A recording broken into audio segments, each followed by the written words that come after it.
Իմ հարցը անհետ կորածների հարազատների բարձրաձայնած խնդրին է վերաբերվում։ Նրանք արդեն երկրորդ օրն է շարունակում են փակ պահել Բաղրամյանը եւ ասում են, որ իրենց միակ ակնկալիքն այն է, որ Արմեն Աբազյանին փոխարինող պաշտոնյան կհանդիպի նրանց հետ եւ նույնքան սրտացավ կլինի այդ հարցերում, որքան որ Աբազյանը։ Ես ուզում եմ հարցնել, դուք արդեն ունեք քննարկումներ, թե ով է լինելու այդ պաշտոնյան եւ ունեք ժամկետներ որոշակի, որովհետև ծնողները ժամ առ ժամ սպասում են այդ հայտարարությանը եւ նաեւ նրանք ակնկալում են, որ Թուրքիա այցի շրջանակներում կքննարկվեն նաեւ հումանիտար հարցեր գերիներին վերաբերող։ Գիտեմ, որ օրակարգի մասին դեռ հայտարարություն չկա, բայց ձեր կարծիքն եմ ուզում լսել, կքննարկվեն արդյոք նաեւ նման հարցեր։ Շնորհակալություն։ Տեսեք, ձեր հարցի մեջ մի քանի հարց է ըստ էության թաքնված, ոչ թե թաքնված, այլ պարունակվում։ Առաջինը ես պետք է նշեմ, որ մենք հասկանում ենք այն վիշտը եւ այն իրավիճակը, որում գտնվում են այն անձինք, ովքեր ունեն անհետ կորած ընտանիքի անդամներ,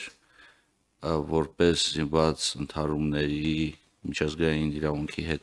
որոշակի առնչություն ունեցող մարդ, ասեմ, որ սա ամենապրոբլեմատիկ կատեգորիան է առնվազն 20-րդ, 21-րդ դարի բոլոր պատերազմներում, որովհետև անհետ կորածների պարագայում շատ դժվար է որևիցե եղանակով գործընթացները այնպես ծավալել, որովհետև տեղեկատվության բացակայության հիման վրա է կառուցվում։ Մենք երեկ էլ կառավարության 3-4 կառավարության հարցը պատասխանի ժամանակ հնչեցվեց հարց եւ կառավարության ղեկավար վարչապետ Նիկոլ Փաշինյանը հստակ նշել է, որ հանդիպում է ունեցել վերջերս անհետ կորած անձանց հարազատների հետ հարցադրումներ են հնչել, այդ հարցադրումները պետք է հստակեցվեն, որ այդ հանդիպումները կունենան պարբերական բնույթ։ Ես ուզում եմ հավատացնեմ ցանկացած անձի, ով ունի անհետ կորած բարեկամ եւ հարազատ, որ որևիցե պետության համար սա ինչ որ մի ձեռնտու իրավիճակ չի ունենալ անհետ կորածներ։ Մենք ամեն ինչ պետք է անենք, որ հնարավորինս այդ անձանց վերաբերյալ տեղեկատվությունը, նրանց ճակատագրի հետ կապված տեղեկատվությունը դառնա վերջնական, հասանելի եւ ավարտական։ Մենք աշխատելու ենք այդ ուղղությամբ եւ այդ աշխատանքները կրելու են շարունակական բնույթ եւ սա կառավարության եւ հանձնառությունն է եւ մեր միջազգային հանձնառությունն է եւ կառավարությունը երբեք չի զլացել այս առումով գործընթացներ ծավալելու։ Ինչ վերաբերում է այն անձին, ով զբաղվում է անմիջականորեն այդ հարցերով,